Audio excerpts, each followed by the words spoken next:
Once upon a time, in a distant galaxy filled with advanced alien civilizations, there was a peaceful coalition of species called the United Systems Alliance USA. The alliance worked together to maintain peace across the stars, with every species carefully negotiating agreements and respecting each other's space. Humans, however, were still relatively new to space exploration. Earth had only recently joined the galactic stage, and most of the advanced species considered them harmless. Humans were known for their curiosity, creativity, above all, their persistence. They had just developed faster than light travel and were eager to explore the universe. One day, the United Systems Alliance sent an invitation to the humans to attend a diplomatic conference on the planet Zortha. The purpose of this gathering was to establish Earth's boundaries within the Alliance. However, what the Alliance didn't know was that humans had a knack for misunderstanding things, especially when it came to alien languages. Earth sent its best and brightest to the conference, a group of diplomats, scientists, and linguists. Their job was to ensure that Earth would peacefully join the Alliance without overstepping any galactic laws. The problem was, even though humans had developed translation devices, these gadgets weren't perfect. A tiny glitch in the device would change the fate of the galaxy forever. As the human diplomats arrived at the conference, they were greeted by representatives from down scenes of alien species. Tall, short, furry, scalliac species had its own unique appearance and culture. The humans were awestruck by the sheer diversity. The leader of the Alliance, a towering, wise alien named Zrathok, welcomed the humans with a grand speech. "Welcome, humans of Earth, to the United Systems Alliance," Zrathok said through the translator. However, the human's translator, due to a minor glitch, misinterpreted the key phrases. Instead of hearing "welcome," the human delegation heard "declare your dominance, humans of Earth, and demand the galaxy's surrender."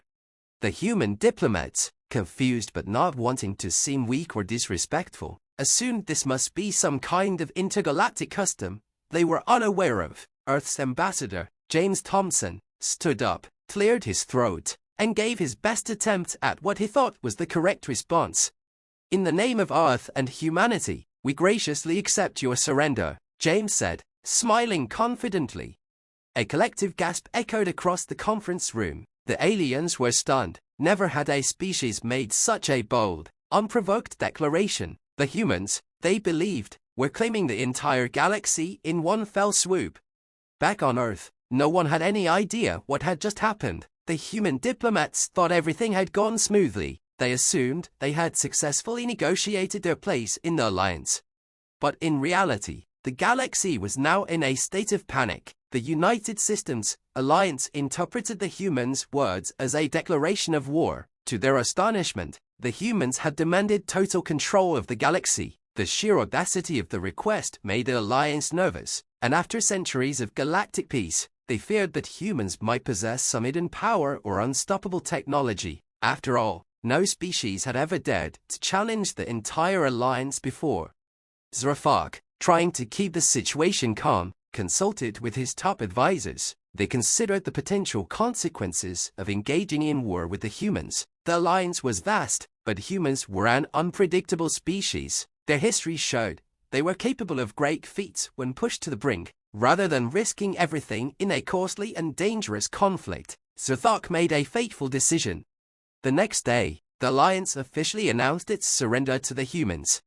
The news spread across the galaxy like wildfire. Humans, who had been oblivious to the misunderstanding, suddenly found themselves at the center of galactic politics. On Earth, there was confusion, but also excitement. The headlines on every news channel were the same: Earth conquers the galaxy without firing a single shot. At first, the humans didn't understand what had happened. They hadn't conquered anything, or so they thought. But as alien emissaries began arriving on Earth, offering tributes and pledging loyalty, it became clear that the mistranslation had been taken seriously by the rest of the galaxy. The Galactic Council, now led by the humans, began sending messages back to the Alliance, trying to explain the misunderstanding. But every time they tried to clarify things, the translation errors only made things worse. Instead of calming tensions, their attempts to fix the situation were interpreted as further demands for control. As the days passed, the humans found themselves in charge of a galactic empire they never wanted. Alien species, believing that humans were now their overlords, started offering technology, resources, and even entire planets to appease them. Earth's leaders were in disbelief, but they realized that if they played their cards right, they could use this power for the greater good. Rather than imposing strict rule over the galaxy, humans decided to become benevolent rulers. They used their newfound influence to broker peace treaties, promote trade, and establish cultural exchanges between species. Earth scientists shared their knowledge with alien civilizations, and in return, they gained access to advanced technologies that solved many of humanity's problems, from disease to energy shortages. The galaxy flourished under human leadership. What had started as an accidental declaration of dominance turned into a golden age of prosperity for all species. Humans, with their strange mix of humility and audacity, had unintentionally united the galaxy in a way no one had ever expected. As for the mistranslation that had started it all, Earth's linguists finally discovered the glitch in their translation devices years later. By then, the humans were too deeply entrenched in their role as galactic leaders to step down. They embraced their accidental empire with grace and humor, forever remembered as the species that conquered the galaxy through a simple misunderstanding. And so, the humans, once thought of as newcomers to the stars, became the unlikely rulers of the galaxy, not through war or conquest, but through the most human trait of our miscommunication. In the quiet depths of space, where the stars were distant and cold, a group of disgruntled alien species gathered in secret. They called themselves the Restoration Coalition, and their goal was simple: to take back the galaxy from the humans. Leading the group was Lord Velter, a cunning alien strategist from the planet Draconis. He had never believed in the myth of human superiority. To him, the humans were a fluke, a product of circumstance and sheer luck. His people, and many others, had grown tired of bowing to a species they considered inferior. This galaxy was ours long before the humans arrived, Velter declared at a clandestine meeting on a barren moon. They've led us into an era of false peace. We have grown weak under their rule. It's time we restore the natural order. The others in the room, representatives from various species who felt marginalized under human leadership, nodded in agreement. Velter continued, his voice steady but filled with passion. They stumbled into power by accident, but we will take it back by force. The Restoration Coalition began to gather resources, forge secret alliances, and train a shadowy army. Their plan was to undermine Earth's control from within, striking when the humans least expected it. Little did they know, the humans were not entirely oblivious to the brewing storm. Back on Earth, in the bustling capital city of New Geneva, the human leadership had grown comfortable with their role as galactic overseers. But comfort breeds complacency, and some on Earth had begun to question whether their accidental empire would remain stable forever. James Thompson, the same ambassador whose mistranslation had sparked humanity's rise to power, now served as the Galactic Council's senior advisors. Though older and wiser, he could never shake the feeling that their empire's foundations were fragile. One evening, while James was reviewing reports from the outer colonies, his assistant, Mia, rushed into his office with a panicked look on her face. "Sir, we've received a disturbing transmission from one of our deep space probes," Mia said, handing him a datapad. James glanced at the screen. The probe, stationed near the Draconis system, had detected unusual military activity, a massive fleet being constructed in secret. His heart sank. It was exactly what he had feared. "This can't be a coincidence," James muttered. "They're preparing for something, and it's aimed at us." The next day, James convened a meeting with Earth's top officials and the Galactic Council, sharing the intel they had gathered. Some were skeptical, but others knew that the peace they had maintained for so long might be in jeopardy.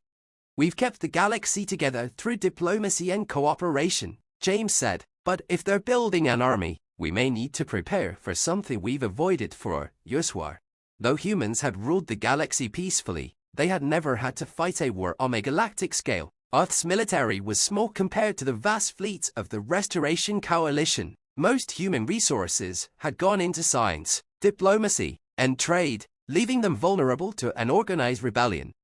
Realizing the need for allies, James and his team reached out to the species that have benefited the most from human rule, the Nyralians, a species known for their advanced technology, and the Zelquar, fierce warriors from the ice planet of Euros, were among the first to pledge their loyalty to Earth.